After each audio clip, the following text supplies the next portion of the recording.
Good morning, guys. Welcome back to my Net Seva channel. Today topic is what is operators and its type. Right? Operators क्या होते हैं? Operators are the symbol that perform predefined action on the operands or variables. Means उनके predefined actions होते हैं. अब plus का क्या काम है? प्लस का काम है फर्स्ट वैल्यू और सेकंड वैल्यू को कंबाइन करके एक नई वैल्यू को मतलब एडिशन कर देना दोनों वैल्यू का। ऑपरेंड्स क्या होते हैं? ऑपरेंड्स जिसके अंदर हम वैल्यू को स्टोर करते हैं। अगर कोई एक्शन परफॉर्म करेगा कोई ऑपरेटर तो किस पे काम करेगा? किसी वैल्यू पे करेगा। उन वैल्यूज को हमने किसके अंदर स्टोर कर रखा है? ऑपरेंड्स में, या फिर वेरिएबल्स भी बोलते हैं उनको। Operands and variables are used to store values. ये क्लियर है? अब आता है टाइप ऑफ ऑपरेटर्स। ऑपरेटर्स की काफी सारी टाइप होती हैं। मोस्ट ऑफ आपको मिलेगी अकॉर्डिंग टू कैटेगरी, बट क्योंकि अकॉर्डिंग टू ऑपरेंड्स भी कैटेगरी बनती है एक अलग से। According to operands used by the operator. Operator number of operands कितने यूज करते हैं, राइट? अगर कोई ऑपरेंड एक ऑपरेटर अगर सिंगल ऑपरेंड्स को यूज करेगा तो उसे हम क्या बोलेंगे? Unary operator. अगर दो ऑपरेंड्स यूज करेगा तो इसे क्या बोलेंगे? Binary operator. अगर कोई तीन ऑपरेंड्स या कुछ तीन एक्सप्रेशन को कंबाइन करेगा तो ऐसे ऑपरेटर्स को हम क्या बोलेंगे? Ternary operator.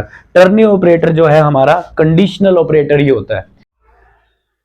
According to category में फर्स्ट कैटेगरी आती है अर्थमेटिक ऑपरेटर। जितने भी बेसिक अर्थमेटिक ऑपरेशंस होते हैं इनके लिए हम कौन कौन से ऑपरेटर यूज करते हैं? Plus, minus, multiplication, division and modulus.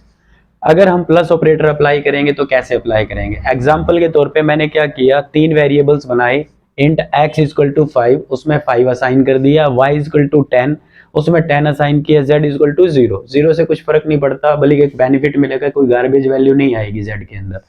z equal to x plus y. अब प्लस ऑपरेटर क्या करेगा? x के अंदर जो वैल्यू है और y के अंदर जो वैल्यू है उसको क्या कर देगा? प्लस कर देगा। और ये हमारा कौन सा ऑपरेटर है? ये असाइनमेंट ऑपरेटर है, जो कि आपको आगे पढ़ने को मिलेगा। ये असाइनमेंट ऑपरेटर का क्या फंक्शन है कि जो राइट हैंड साइड में जो वैल्यूज हैं उसको किस में असाइन कर देगा? लेफ्ट हैंड साइड में। क्योंकि हम अर्थमेटिक ऑपरेटर कर रहे हैं तो हमें उसी पे कंसंट्रेट करना चाहिए अभी। तो ये प्लस ऑपरेटर क्या करेगा? इन दोनों की वैल्यू को ऐड कर देगा। बाकी माइनस, मल्टीप्लीकेशन और डिवीजन भी सेम परफॉर्म करते हैं, और मॉड्यूलस भी। मॉड्यूलस क्या करते हैं कि हम किसी भी नंबर को किसी से डिवाइड करते हैं तो अगर हमें रिमाइंडर फाइंड आउट करना है, तो हमारे को कौन सा ऑपरेटर यूज करना पड़ेगा? Modulus operator, right? इससे क्या होगा? रिमाइंडर मिलेगा, जो कि किस में स्टोर हो जाएगा? z में स्टोर हो जाएगा। According to category second category आती है रिलेशनल और कंपैरिजन ऑपरेटर। नाम से ही पता लग रहा है कंपैरिजन। रिलेशनल का मतलब क्या है कि जैसे अब मेरा भाई मुझसे छोटा है तो एक रिलेशनशिप बता रहे हैं ना, ये मेरा छोटा भाई है, मैं इसका बड़ा भाई हूँ। It means greater than less then की बात आई है ना। तो जब भी हम किसी दो ऑपरेंड्स की वैल्यू को या दो एक्सप्रेशंस की वैल्यू को कंपेयर करना चाहते हैं तो हम कौन से ऑपरेटर यूज करेंगे? रिलेशनल या फिर कंपैरिजन। नाम एक ही है इनका, अलग अलग नाम है, बात एक ही है। तो इसमें कौन कौन से आते हैं? Greater than, less than, greater than equal to, less than equal to operator है, और नॉट इक्वल टू ऑपरेटर है। मींस यहां पे देखो मैंने क्या किया, दो वेरिएबल्स बनाए। एक x में 10 वैल्यू है, y में 5 वैल्यू है। मुझे कंपेयर करना है। अब आप कहोगे सर ये तो देखने से पता लग रही है, बट जब प्रोग्राम चल रहा होता है तो उस टाइम आप नहीं होते। आप क्या बनाते हो? कोडिंग बनाते हो। आपकी कोडिंग चेक करती है कि जो रन टाइम पे वैल्यूज आ रही है उसमें से कौन सी बड़ी है, कौन सी छोटी है। समझ में आ गया? अब देखो मैंने कहा if x is greater than y, it means दोनों की वैल्यू को कंपेयर करना था मुझे। अगर मेरे पास ये रिलेशनल ऑपरेटर नहीं होता तो क्या मैं कंपेयर कर पाता? नहीं कर पाता ना। तो इसलिए ये ऑपरेटर का यूज कहाँ है? जब भी हम कोई वैल्यू, कुछ दो एक्सप्रेशंस की वैल्यू को कंबाइन करेंगे तो ये ऑपरेटर्स यूज होंगे। यहां पे मुझे x को ग्रेटर देखना था, कि अगर मेरे को x ग्रेटर देखना था किसके कंपैरिजन में? y के, तो मैंने यहां ग्रेटर देन। अगर मुझे x छोटा देखना होता तो मैं कौन सा ऑपरेटर यूज करता? लेस देन ऑपरेटर यूज कर देता। अगर मुझे ये शो करना था कि भाई x और y में से कौन सा स्मॉलर है तो मुझे लेस देन चेक करना पड़ता, क्योंकि अब मुझे x और y में से ग्रेटर बताना है तो मैं ये करूंगा। अगर मुझे ये बताना होता कि दोनों इक्वल है या नहीं है तो मुझे ये यूज करना पड़ता। अगर मुझे करना पड़ता कि दोनों इक्वल नहीं है तो मुझे कौन सा ऑपरेटर यूज करना पड़ता? Not equals to. समझ में आ गया। According to category logical operator भी एक टाइप होती है। लॉजिकल ऑपरेटर क्या होते हैं कि दो कंडीशंस और दो एक्सप्रेशंस को कंबाइन करने के लिए होती है, right. The logical operator are used to combine two conditions और टू एक्सप्रेशन, राइट। इसमें कौन कौन से ऑपरेटर्स आते हैं, ये सिंबल्स हैं, राइट। इसको डबल एम्परसेंट है, इसको हम क्या बोलेंगे, लॉजिकल एंड ऑपरेटर। ये है पाइप सिंबल है, डबल पाइप सिंबल है, इसको क्या बोलेंगे, लॉजिकल और ऑपरेटर। और ये एक्सक्लामेटरी सिंबल है, इसको बोलेंगे लॉजिकल नॉट ऑपरेटर। इनको समझने के लिए हमें क्या देखना पड़ेगा कि करते क्या। जैसे कि अगर हम कोई कंडीशन चेक कर रहे हैं, A is greater than B, और एक और कंडीशन चेक करनी है हमें,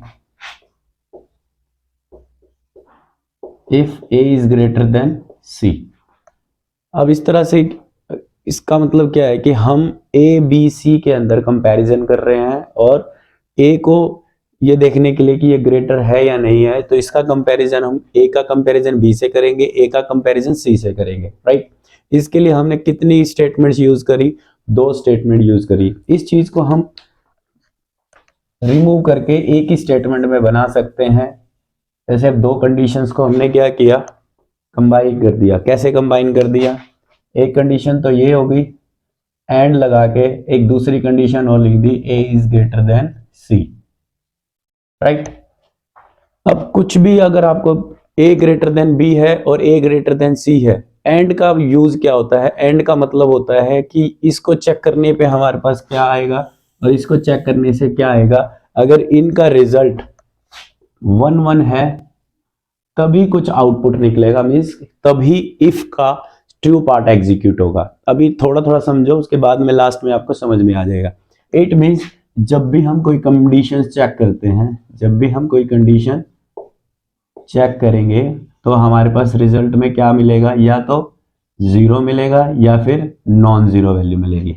समझ में आ गया, ये चीज अब हमारे को मिलेगी, या तो 0 मिलेगी या फिर नॉन जीरो वैल्यू, राइट। एक कंडीशंस की एक रिटर्न, एक कंडीशन दूसरी कंडीशन का दूसरा रिटर्न। अगर ये दोनों 1 1 हुआ तो एंड के केस में आउटपुट जो एग्जीक्यूट होगा या आउटपुट आएगा वो 1 आएगा, और इट मींस ये कंडीशन ट्रू है तो इफ का ट्रू पार्ट एग्जीक्यूट होगा। अभी मैंने स्टेटमेंट नहीं लिखी है, बाद में लिखूंगा, आसान इजीली समझाऊंगा, टेंशन ना लो। आगे चलते हैं। अब इस तरह से ये सारे के सारे ऑपरेटर्स को अगर कोई वैल्यू दे तो ये कैसे काम करेगा। जो ये 0 ए 0 लिख रखा है, बी 0 लिख रखा है, इट मीन्स ये ले रखा है कि इनकी कंडीशन से अगर कंडीशन ट्रू है तो हमारे पास क्या आएगा, 1 आएगा, फॉल्स है तो 0 आएगा। तो ये उनकी कंडीशन को चेक करने के बाद 0 या नॉन जीरो वैल्यू जो आई उसके बिहाफ पे एंड कैसे काम करता है। अगर दोनों की कंडीशंस फॉल्स हुई तो it means A and B के कारण क्या होगा, 0 आएगा। इट मीन्स कौन सा पार्ट एग्जीक्यूट होगा, फॉल्स पार्ट एग्जीक्यूट होगा। अगर 0 1 है, 0 1 है, इट मीन्स मैंने बताया था कि एंड के केस में क्या होगा, दोनों 1 हुए तो 1 आएगा, it means true part execute होगा। 0 1 0 0 1 0, जहां जहां भी ये 0 आ रहा है इट मीन्स हर बार कौन सा पार्ट एग्जीक्यूट होगा, फॉल्स पार्ट। फॉल्स पार्ट क्या होता है, जैसे कोई इफ कंडीशन, ये क्या है, कंडीशन है, या कुछ स्टेटमेंट है, ये क्या है, ट्रू पार्ट है। एल्स पार्ट क्या होता है, यहां भी स्टेटमेंट होती है, ये फॉल्स पार्ट माना जाता है। क्या माना जाता है, फॉल्स पार्ट। तो जब भी हम दो कंडीशंस को चेक करेंगे, दोनों का रिजल्ट अगर 1 1 आया तो एंड के केस में तब ट्रू पार्ट एग्जीक्यूट होगा, अदरवाइज कौन सा पार्ट एग्जीक्यूट होगा, एल्स पार्ट एग्जीक्यूट होगा। पर उसके बाद हमारे पास एक लॉजिकल और ऑपरेटर है। इसका क्या बेनिफिट है, इसमें क्या है, चाहे ये कंडीशन का रिजल्ट 1 आ जाए या एक इसका 1 आ जाए या दोनों का 1 आ जाए, तो कौन सा पार्ट एग्जीक्यूट होगा, ट्रू पार्ट एग्जीक्यूट होगा, मीन्स ये वाला पार्ट एग्जीक्यूट होगा। यहाँ पे हम क्या लिख देंगे, अब हम पाई सिंबल लगा दें। इतनी बात समझ में आ रही है। तो देखो दोनों कंडीशन, फर्स्ट कंडीशन का 0, सेकंड कंडीशन का 0, it means false part execute होगा।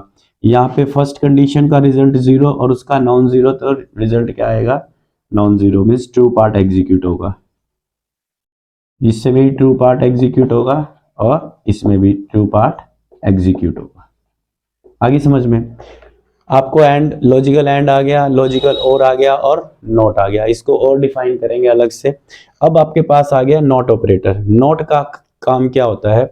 नॉट होता है कंप्लीमेंट ऑपरेटर, मींस जो ट्रू है उसको फॉल्स कर दे, जो फॉल्स है उसको ट्रू कर दे, राइट।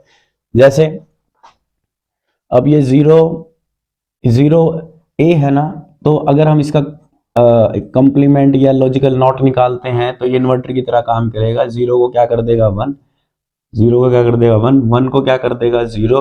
और वन को क्या कर देगा? जीरो। सेम अगर बी का कॉम्प्लीमेंट निकालेंगे, मीन्स किसी कंडीशंस को चेक करके यहाँ पे क्या है, फॉल्स आ रहा है, तो उसका रिजल्ट को क्या कर देगा? ट्रू। ट्रू को क्या कर देगा? फॉल्स। फॉल्स को क्या कर देगा? ट्रू। ट्रू को क्या कर देगा? False. According to category, third third category is logical operator. Logical operator are used to combine two expression और two condition। जब हमें दो कंडीशन को अलग अलग चेक ना करके एक ही स्टेटमेंट में अगर हम चाहते हैं कि वो चेक हो जाए, तो हमारे पास बेस्ट ऑपरेटर जो है वो हमारे पास कौन सा ऑपरेटर है? Logical operator, right. Logical operators में क्या होता है? हमारे पास एंड होता है, एंड बोलते हैं, बट जो सिंबल्स यूज होते हैं वो कौन से हैं हमारे पास? एम परसेंट का सिंबल होता है ना, डबल एम परसेंट बोलते हैं इसको। समझ में आ गया? ये हमारा कौन सा ऑपरेटर है? Logical and operator. जब भी इसको बोलोगे तो क्या बोलोगे? लॉजिकल एंड ऑपरेटर, क्योंकि आगे आपके बिट वाइज ऑपरेटर भी कुछ ऐसे ही होंगे। तो जब भी आप बोलोगे इसे क्या बोलोगे? Logical and operator. If both condition और बोथ एक्सप्रेशन इज ट्रू, जब बोथ कंडीशंस ट्रू होंगी तभी हमारा रिजल्ट आएगा, अदरवाइज क्या होगा? ट्रू पार्ट तभी एग्जीक्यूट होगा, अदरवाइज क्या होगा? एल्स पार्ट एग्जीक्यूट होगा। कौन सा पार्ट एग्जीक्यूट होगा? Else part. ये देखो मैंने कहा था अगर हम इन लॉजिकल एंड ऑपरेटर को यूज नहीं करेंगे तो हमें बोथ कंडीशन क्या होंगी? Individually with the help of multiple if select, मतलब कंपेयर करनी पड़ेगी। यहां देखो, using and operator, logical and operator और विदाउट लॉजिकल एंड ऑपरेटर। ये देखो मैं क्या करना चाहता हूं, तीन वैल्यू है मेरे पास, तीन वेरिएबल है, उनकी वैल्यू को कंपेयर करना चाहता हूं। तो मैं पहले इस वैल्यू को ए को बी से कंपेयर करूंगा। इसके लिए मैंने क्या करा? इफ किस लिए यूज किया जाता है? कंडीशंस को चेक करने के लिए। इफ भी हमारा क्या है? कीवर्ड है, right.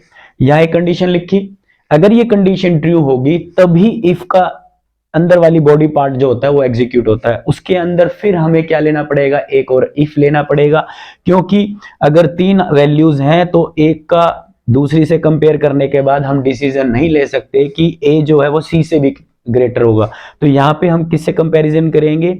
A is greater than सी। जब यहां भी ट्रू हुआ और यहां भी ट्रू हुआ तब जाके क्या आउटपुट निकलेगा? ए इज ग्रेटर। अदरवाइज क्या निकलेगा? ए इज नॉट ग्रेटर। अब यहां पे हमने इसी कंपैरिजन के लिए हमें कितनी स्टेटमेंट लिखनी पड़ी? दो स्टेटमेंट। और यहां पे ये हम एक ही स्टेटमेंट में कर सकते हैं, A is greater than B and A is greater than C. ये कंडीशन ट्रू हुई और ये कंडीशन ट्रू हुई, दोनों बोथ कंडीशन ट्रू होनी चाहिए तब ये ट्रू पार्ट एग्जीक्यूट होगा, अदरवाइज कौन सा पार्ट एग्जीक्यूट होगा? एल्स पार्ट एग्जीक्यूट होगा। लॉजिकल ऑपरेटर्स कर रहे थे हम। लॉजिकल ऑपरेटर्स में अभी हमने एंड किया, अब ये है और ऑपरेटर। और ऑपरेटर के लिए ये पाइप सिंबल होता है, ठीक है, डबल पाइप सिंबल होता है। अब इसका यूज क्या है? इफ वन कंडीशन और expression is true, out of the two condition true part will be execute. Means अगर ये कंडीशन है, जैसे if A is greater than B और A is greater than C, अगर ये कंडीशन ट्रू हो जाए या ये ट्रू हो जाए या दोनों ट्रू हो जाए तो हमारा कौन सा पार्ट एग्जीक्यूट होगा? ट्रू पार्ट एग्जीक्यूट होगा। और ये दोनों फॉल्स हो जाएगी तब एल्स पार्ट में हमारा कंपाइलर जो है एंटर करेगा, राइट। ये समझ लो ऐसा क्यों किया। कभी कोई पॉइंट ऑफ टाइम पे अगर कोई ऐसी सिचुएशन आ जाए, आप एक वेरिएबल की वैल्यू, अगर आपके पास कंपैरिजन के लिए तीन वेरिएबल हैं और आप ये चेक करना चाहते हो कि ए इज ग्रेटर देन बी, या तो ए ग्रेटर है बी से या दोनों से ही ग्रेटर है, अगर ये फाइंड आउट करना हो तो आपको क्या यूज करना पड़ेगा? लॉजिकल और ऑपरेटर। लॉजिकल नॉट ऑपरेटर हम करेंगे, एक्सक्लामेटरी सिंबल होता है, लॉजिकल नॉट बोलेंगे हम। लॉजिकल वर्ड जरूर लगाना है, नॉट, ठीक है। अब मैंने एक एग्जाम्पल ले रखा है नोट को बनाने के लिए।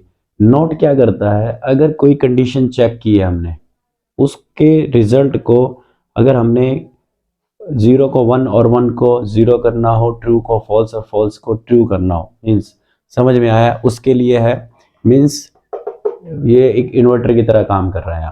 ठीक है, हम देखते हैं क्या। देखो मैंने एक प्रोग्राम बनाया है, ये प्रोग्राम किस लिए है, ये लॉजिकल ऑपरेटर्स को यूज करके बनाया गया है। कमेंट्स लिखना चाहो तो यहाँ कमेंट्स लिख सकते हो। हैश इंक्लूड एसटीडीओ इनपुट आउटपुट, ये हमारी कौन सी फाइल, कौन सा सेक्शन है, लिंक सेक्शन है। यहाँ पे क्या होते हैं, हमारी जितनी भी हेडर फाइल्स हैं, वो जो भी हमने बिल्ट इन फंक्शन यूज कर रखे हैं वो वाली हेडर फाइल्स हमने इंक्लूड कर दी है। वॉइड मेन फंक्शन है, हर एक सी प्रोग्राम में एक मेन फंक्शन होगा। कंपाइलर यहीं से एग्जीक्यूशन स्टार्ट करता है। Int x equal to 80, y equal to 200, b equal to 2 and c equal to 180। ठीक है, अभी क्योंकि इस प्रोग्राम में c का कोई यूज नहीं हुआ है तो हम c को हटा देते हैं। अब हमने क्या किया, 3 वेरिएबल बनाए, उनको वैल्यू असाइन कर दी। 3 वेरिएबल और बनाए इंटीजर टाइप के, एक्सप्रेशन 1, एक्सप्रेशन 2, एक्सप्रेशन 3 है।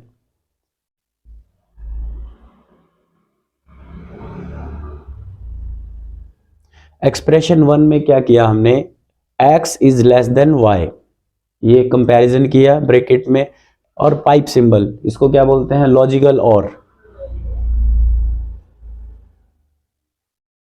एक्सप्रेशन 1 बनाया, इसमें हमने क्या किया, x लेस देन y और लॉजिकल और x is less than b, means x greater है y से और x ग्रेटर है b से। ये चेक करेंगे, अगर ये ट्रू हुआ, ये फॉल्स हुआ, तो भी एक्सप्रेशन में वैल्यू क्या आएगी, 1 आएगी। अगर ये दोनों ट्रू हुए तो भी एक्सप्रेशन में वैल्यू क्या आएगी, 1 आएगी। अगर ये फॉल्स और ये ट्रू हुआ तो भी एक्सप्रेशन में वैल्यू क्या आएगी, 1 आएगी। इट मीन्स दोनों में से या तो दोनों कंडीशन ट्रू हो जाए या दोनों में से एक ट्रू हो जाए, चाहे ये हो जाए चाहे ये हो जाए, तो क्या रिजल्ट आएगा इसके अंदर, नॉन जीरो वैल्यू आएगी, मीन्स 1 आएगा। राइट, चलो ये सॉल्व हो गया हमारा। Next, x equal to 80, x का कंपैरिजन किया है हमने कि x में वैल्यू क्या है, 80 है, and y is greater then b, y बड़ा है किससे, b से। ठीक है, देखते हैं हम, x इक्वल टू 80, कंडीशन क्या होगी, ट्रू होगी, and y is greater then b, y is greater then b, ये भी कंडीशन ट्रू होगी। एंड के केस में तभी 1 आएगा, नॉन जीरो वैल्यू तभी आएगी जब दोनों कंडीशंस क्या होंगी, ट्रू होंगी, जो कि मैंने अभी टेबल बताई थी आपको, उसमें भी सेम था। अब ये प्रोग्राम इसलिए भी बनाया मैंने,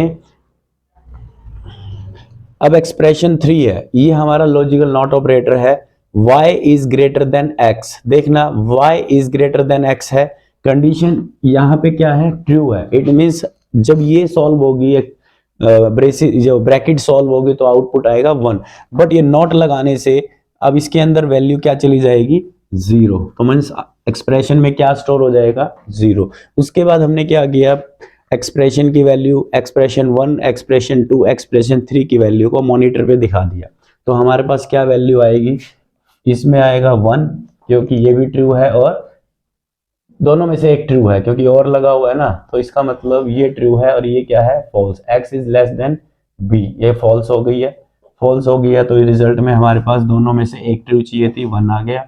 दूसरी वाली में हमारी दोनों ही ट्रू है, फिर क्या आ जाएगा, 1 आ जाएगा।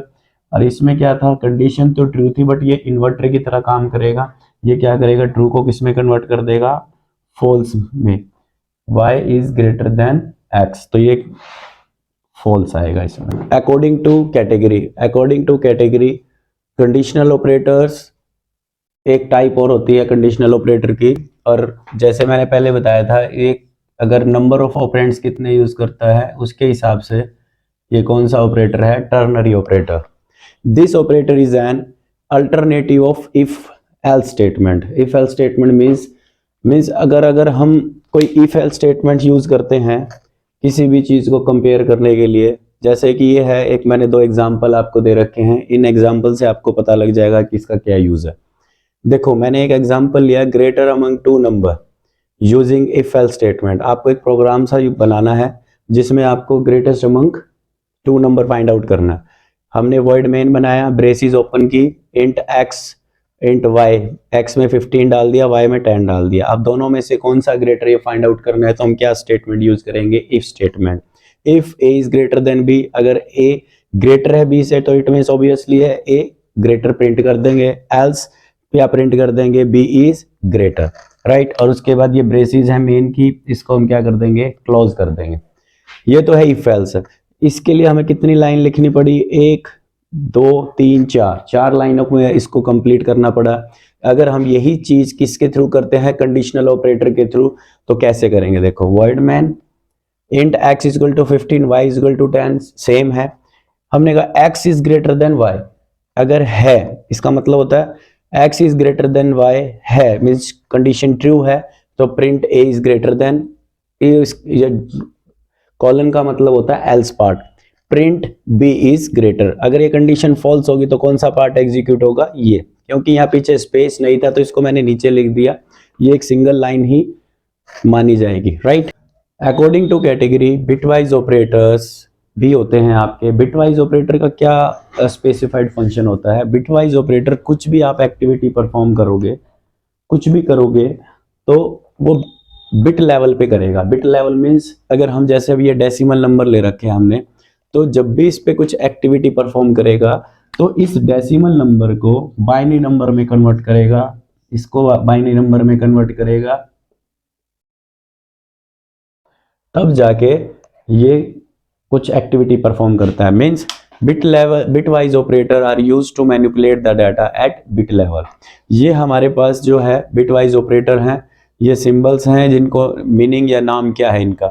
ये बिटवाइज एंड ऑपरेटर है, बिटवाइज और, ये है एक्सक्लूसिव और, बिटवाइज एक्सक्लूसिव और, ये क्या है, वंस कंप्लीमेंट है, मीन्स ट्रू को फॉल्स और फॉल्स को ट्रू करने के लिए ये होता है शिफ्ट लेफ्ट। मैंने क्या किया, c is equal to a plus A and B, ये कौन सा ऑपरेटर है हमारा, लॉजिकल बिटवाइज एंड ऑपरेटर है, ठीक है। तो ये कैसे काम करेगा, इसको कन्वर्ट करो बिट पे 101 और इसको कन्वर्ट करो 110। अब हमें इसके साथ क्या करना है, एंड अप्लाई करना है। तो एंड अप्लाई करने के लिए टेबल देखो, जब 0 0 होंगे तो क्या आएगा, 0 आएगा, 0 एक 0 है और एक 1 है, तो एंड में क्या आएगा, 0 आएगा। मीन्स दोनों 1 होने चाहिए, इतना याद रखो।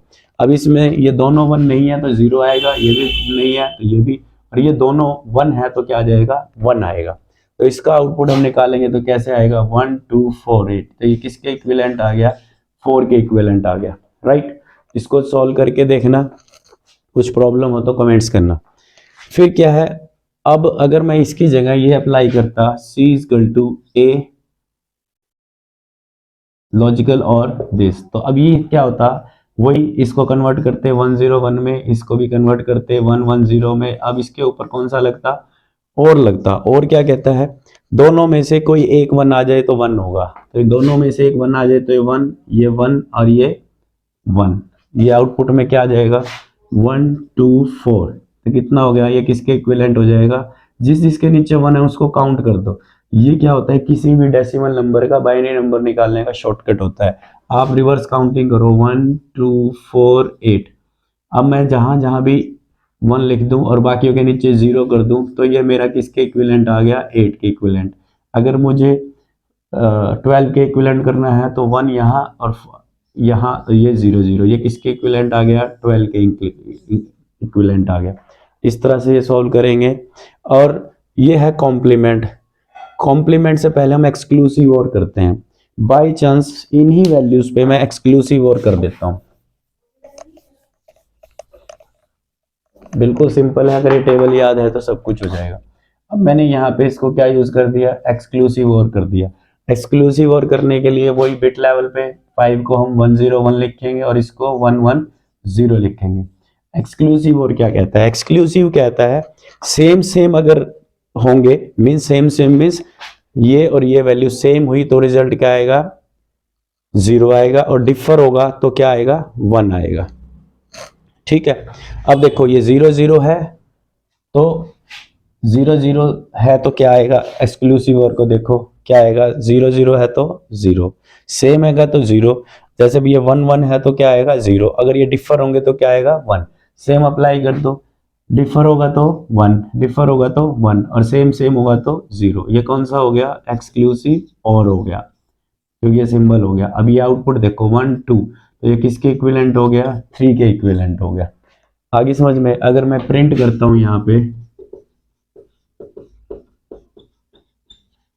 सी की वैल्यू को प्रिंट करूंगा, भले ही वर्क बिट लेवल पे हो पर आउटपुट किस लेवल में होगा, डेसिमल में होगा, क्योंकि ये हमारी इंटीजर वैल्यू है और इसमें हमने वैल्यू कौन सी डाल रखी है, इंटीजर वैल्यू डाल रखी है, तो बिट पे नहीं होगा। ये प्लस होके कितना भी बनेगा, ये जैसे ये कन्वर्ट होके 3 आउटपुट में हमारे पास क्या आएगा, 3 आउटपुट आएगा। ये बिटवाइज ऑपरेटर के लिए मैंने एक प्रोग्राम बनाया है, ठीक है। इसमें ये लिंक सेक्शन हो गया, मेन फंक्शन हो गया। अब मैंने क्या किया है, ए 2 वेरिएबल ये जिसमें ए में 8 रखा, बी में 15 रखा, पर जो बिटवाइज ऑपरेटर यूज करेंगे, जैसे ये बिटवाइज ऑपरेटर हैं, ये किस पे काम करते हैं, बिट लेवल पे काम करते हैं। पहला मैंने लिया a bitwise and operator, B is %d, और ये मैंने कैलकुलेशन कर दी, ए आउटपुट निकलेगा, ये देखो ए हमारा किसके इक्विवेलेंट है, 8 है, तो 8 को हम बाइनरी में कैसे लिखेंगे, 1 0 0, और 15 को कैसे लिखेंगे, 1 1 1 1, राइट। अब इस पे लगाओ बिटवाइज एंड। बिटवाइज एंड क्या कहता है कि दोनों अगर 1 हुए तभी आउटपुट 1 आएगा, तो इसमें क्या होगा, 0 0 0 1 1 है, तो इसी केस में क्या आएगा, 1 आएगा। अब हम ये देखते हैं किसके इक्विवेलेंट है, रिवर्स से 1 2 4 8 ये लिखना शुरू करो, तो यहाँ से क्या आएगा, ये 8 के इक्विवेलेंट है, राइट। इसी तरह से अगर हम लॉजिकल और की बात करें तो इसमें कोई भी एक 1 होगा तो आउटपुट में क्या आएगा, 1। जैसे ये ए है, ये बी है, 0 1 1 0 1 1 0 1 1 1 1, तो इसमें भी क्या होगा, 1 आ जाएगा, क्योंकि इसमें एक 1 होना चाहिए। तो ये किसके इक्विवेलेंट है, वही 1 2 4 8, जिसके नीचे 1 है उसको काउंट करोगे तो किसके इक्विवेलेंट हो जाएगा, 15 के। ये है ए एक्सक्लूसिव बी। ए एक्सक्लूसिव बी टेबल को ध्यान में रखना, इससे पहले जो टेबल बनाई है इसमें क्या होता है, सेम के लिए 0 आएगा और डिफर के लिए क्या आएगा, 1।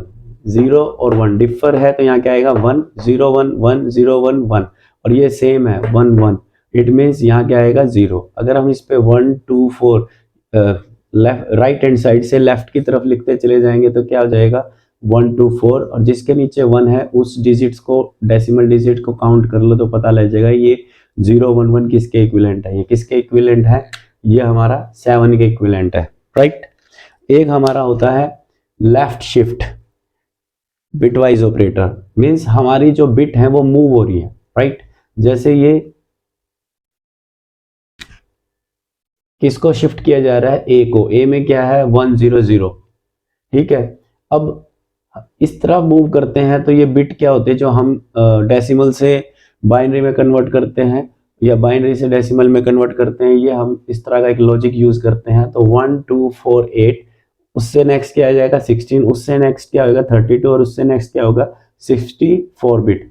तो हमें क्या करना है, जो ये हमारा नंबर है इसको क्या करना है, 3 लेफ्ट शिफ्ट करना है, मीन्स जो ये 1 है ये यहाँ नहीं आएगा, यहाँ नहीं आएगा, यहाँ शिफ्ट हो जाएगा, और बाकी की 0 जो है वो शिफ्ट होके कहाँ जाएंगी, यहाँ आ जाएंगी, और लास्ट में जो भी हमारे ये मूव होके इधर आती है तो यहाँ ब्लैंक आ जाएगा, तो इसकी जगह हम क्या करेंगे, 0 पैडिंग कर देंगे, मतलब 0 लिख देंगे। अब आप ये देखो, अब ये किस डेसिमल नंबर के इक्विवेलेंट है, तो हम देखते हैं कि जो हमने ये लॉजिक लगा रखे हैं उसके नीचे इस नंबर, किस डेसिमल नंबर के नीचे 1 है उसको कंसीडर कर लेंगे। 64 के नीचे है तो ये किसके इक्विवेलेंट आ गया, 64 के। इसी तरह से राइट शिफ्ट है, हमने ए के अंदर 8 है उसको शिफ्ट, उसकी 3 डिजिट को क्या करना है, राइट शिफ्ट करना है, ये बाइनरी में आ गया। अब जो ये 1 है मीन्स ये कहाँ शिफ्ट होगा, 1 इन द सेंस ये 3 बिट अगर शिफ्ट होएंगी, इधर क्या है हमारे पास कोई बिट नहीं होती रिजर्व करने के लिए, ये क्या हो जाएंगे, रिमूव हो जाएंगे, और ये 8 कहाँ जाएगा, 1 यहाँ आ जाएगा 1 के अंडर में, और जो बाकी है जो ब्लैंक्स जो बच जाता है उसकी जगह हम 0 पैडिंग कर देते हैं, मतलब 0 0 प्लेस कर देते हैं, और ये किसके इक्विवेलेंट आ जाएगा, ऑब्वियसली है 1 के नीचे एक 1 है तो इट मींस किसके इक्विवेलेंट है, ये 1 के। अब आ जाओ वंस कॉम्प्लीमेंट, ये ध्यान रखना वंस कॉम्प्लीमेंट हमेशा नेगेटिव वैल्यू का ही होता है। अगर आप इसका 8 का अगर वंस कॉम्प्लीमेंट निकालोगे तो क्या जाएगा, 9 आएगा, पर निकलता कैसे है, ये देखो मैंने इसको -8 कर दिया, राइट। अब इसका वंस कॉम्प्लीमेंट कैसे निकलता है, 8 ही लिखना है आपको, आपने लिखना है 1 0 0 0, ये 8 है। अब जो डिजिट 0 है उसको 1 कर दो और जो 1 है उसको 0 कर दो, ये करने के बाद हमारे पास ये आएगा, और यहाँ से लिखो 1 2 3, जिसके नीचे 1 है उसको काउंट कर लो, ये किसके इक्विवेलेंट बना, ये 7 डेसिमल नंबर के इक्विवेलेंट बना, और आउटपुट में आपका क्या आ जाएगा, 7 आ जाएगा। तो यहाँ पे क्या आएगा, इसका आउटपुट जो होगा वो 7 आएगा, फर्स्ट वाले का आउटपुट क्या आएगा 8 आएगा। तो इस तरह से आउटपुट आपके कैसे आएंगे 8, 15, 7 और इसका कितना आएगा 64, इसका कितना आएगा 1 और इसका अगर हमने एज कॉम्प्लीमेंट लिखा है तो क्या आएगा -9। अगर हम इसको माइनस करके लिखेंगे तो आउटपुट में क्या आएगा 7 आएगा। Increment decrement is used to increase the value of a variable and it is a unary operator. Unary operator means कि ये ओनली सिंगल ऑपरेंड्स को यूज करता है, राइट। जैसे अब मैंने क्या किया, ये भी दो तरह के होते हैं, एक होता है पोस्ट इंक्रीमेंट और एक होता है pre increment. Post increment means बाद में इंक्रीमेंट होना, प्री इंक्रीमेंट मीन्स पहले इंक्रीमेंट होके फिर किसी के अंदर वैल्यू को असाइन करना, राइट। अब देखो int i = 7 है, ठीक है। मैंने i++ किया। i++ का मतलब होता है, इसको अगर ये शॉर्ट है, ये इसको लॉन्ग में देखेंगे तो करेंगे i = i+1।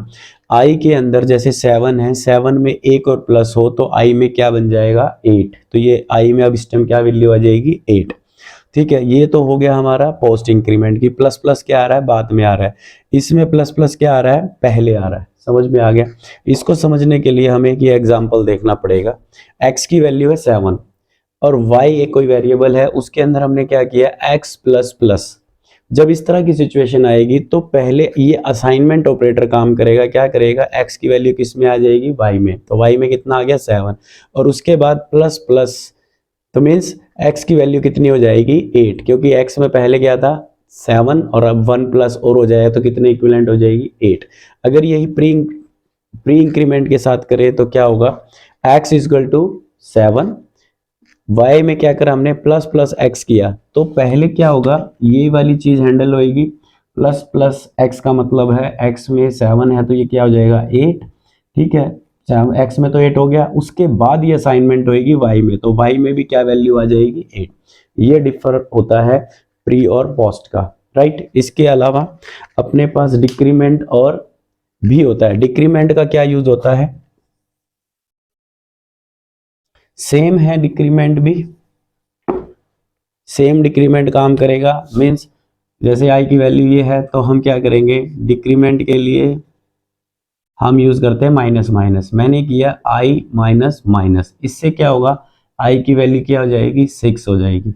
अगर ये प्री में करूंगा तो सेम रिफ्लेक्ट करेगा, माइनस माइनस i सेम यहाँ भी काम करेगा। इस चीज को समझाने के लिए वॉइड मेन आ गया। मैंने 4 क्या ले लिए वेरिएबल्स ले लिए, x में 10, y में 15। ये एक्सप्रेशन 1 नाम से xp1 नाम से लिख दिया, एक्सप्रेशन के लिए यूज किया है, कोई भी नाम ले सकते हो आप। वैसे एक्सप्रेशन के बारे में आपको पता होना चाहिए, एक्सप्रेशन क्या होता है। Expression is a combination of operands and operators that give a single result या single value as a result. ये पूरा सॉल्व होगा तो एक वैल्यू रिटर्न होकर आएगी, वो वैल्यू हम किस में सॉल्व कर मतलब स्टोर कर देंगे एक्सप्रेशन 1 में। उसके बाद इसको वैल्यू को हम डिस्प्ले करा देंगे। अब देखो ये क्या है, x multiply by pre increment y के अंदर प्री इंक्रीमेंट हो रहा है। प्री इंक्रीमेंट का मतलब है ये चीज इससे मल्टीप्लाई होने से पहले y के अंदर इंक्रीमेंट होगा। y की वैल्यू कितनी है 15, राइट। और ये इंक्रीमेंट होने के बाद क्या हो जाएगी 16 और x की वैल्यू क्या है 10, तब जाके ये मल्टीप्लाई होगी तो आउटपुट क्या आएगा आपका 160। आगे समझ में। तो प्री इंक्रीमेंट पहले उस नंबर पे अप्लाई होता है, उसके बाद उसकी कोई और कैलकुलेशन एक्सप्रेशन में सॉल्व होती है। इसके बाद दोबारा से मैंने इसको रीडिफाइन क्यों किया है, क्योंकि y की वैल्यू अब इंक्रीज हो चुकी है। अब मैं दोबारा से यहाँ x और y प्लस प्लस को मल्टीप्लाई करूंगा तो आपको एग्जैक्टली पता नहीं लगेगा क्या हैपनिंग हो रही है। देखो 10 और 15 हुआ, यहाँ पे क्या हुआ x multiply by post increment y। समझ में आ गया। इसमें क्या होगा, इंक्रीमेंट होने से पहले x और y की मल्टीप्लीकेशन हो जाएगी, बाद में y के अंदर जो इंक्रीमेंट होना था वो रिफ्लेक्ट हो गया। मींस x और y की वैल्यू क्या है 10 और 15, रिजल्ट आएगा 115। मींस ये इसमें ट्रांसफर हो जाएगा।